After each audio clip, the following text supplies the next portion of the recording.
Good morning student.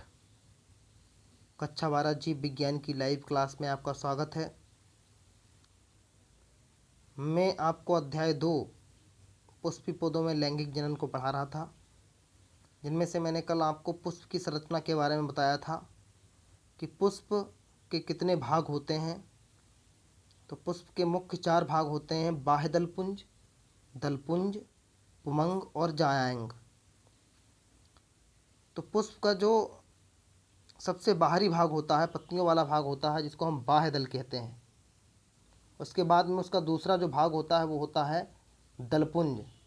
और दलपुंज पौधे का रंगीन भाग होता है, जो पौधे में कलरफुल भाग होता है वो दलपुंज कहलाता है। पौधे का तीसरा भाग है पुमंग। पुमंग पौधे का नर भाग होता है, जो 2 पार्ट में बटा होता है, परागकोश और पुतंतु। परागकोश को एंथर इंग्लिश में कहते हैं, पुतंतु को फिलामेंट। पुष्प का जो चौथा भाग है वो है जायांग या गायनोशियम। इसके 3 भाग होते हैं: वर्तिकाग्र, वर्तिका और अंडाशय। जब परागकोश परिपक्व हो जाते हैं तो ये किसी भी माध्यम के द्वारा वर्तिकाग्र पर आ जाते हैं। वर्तिकाग्र पर कुछ समय के बाद में ये जर्मिनेट होने लगते हैं और पराग नलिका के द्वारा अंडाशय में प्रवेश करते हैं। और अंडाशय में प्रवेश करने पर अंडाणुओं के साथ संलीत होकर के जाइगोट का निर्माण करते हैं और जाइगोट के द्वारा ही एक नई संतान या नए पौधे का निर्माण करते हैं। ये मैंने आपको कल ही बता दिया था। अब इसके हम नर भाग के बारे में आपको बताएंगे, एंड्रोसियम। एंड्रोसियम के 2 भाग होते हैं, परागकोश और पुतंतु।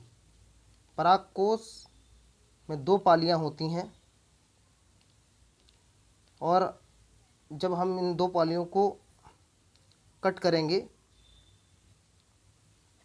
करके देखेंगे तो दोनों पालियों में 2-2 प्रकोष्ठ नज़र आते हैं। टोटल 4 प्रकोष्ठ हैं ये, जिनको हम 4 प्रकोष्ठ हैं और इनमें से एक प्रकोष्ठ को हम लघु बीजाणुधानी कहते हैं। लघु बीजाणुधानी में ही परागकोश प्रेजेंट होते हैं, जिनको हम एंड्रोसियम कहते हैं। और लघु बीजाणुधानी में ही लघु बीजाणु जनन के द्वारा परागकोश का निर्माण होता है। लघु बीजाणुधानी में ही लघु बीजाणु जनन के द्वारा परागकोश का निर्माण होता है। देखिए किस तरीके से होता है, इसकी प्रोसेस के बारे में बताएंगे। लघु बीजाणु जनन की प्रोसेस के बारे में हम बताएंगे आपको। इसमें जो सबसे बाहरी परत होती है, ये एक लेयर है, सबसे बाहरी लेयर है, जिसको हम अधोस्त्री कोशिका कहते हैं।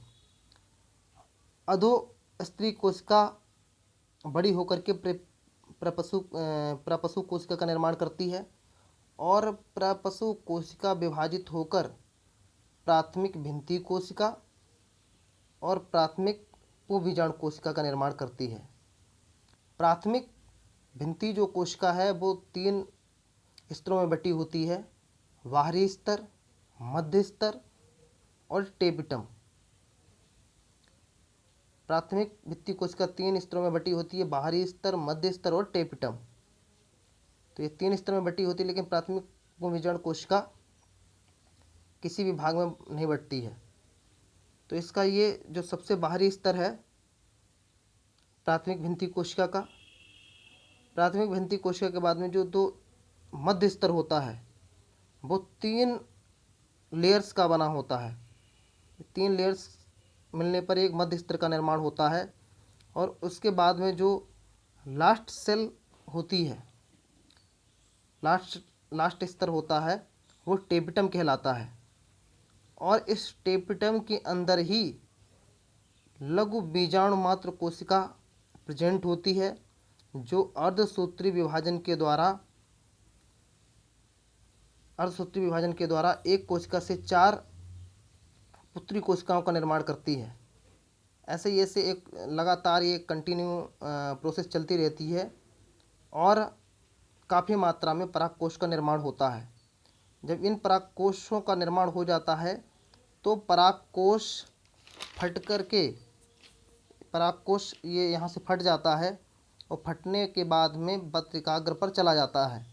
वर्तिकाग्र पर पहुँचने के बाद में ये कुछ दिनों तक वर्तिकाग्र पर रहने के बाद में ये यहाँ पे जर्मिनेट होने लगता है और जर्मिनेट होने के बाद में ये पराग नलिका के द्वारा ओवरी में प्रवेश कर जाता है और ओवरी में प्रवेश करने पर ये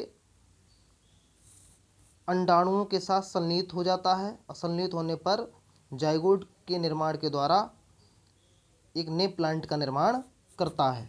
धन्यवाद।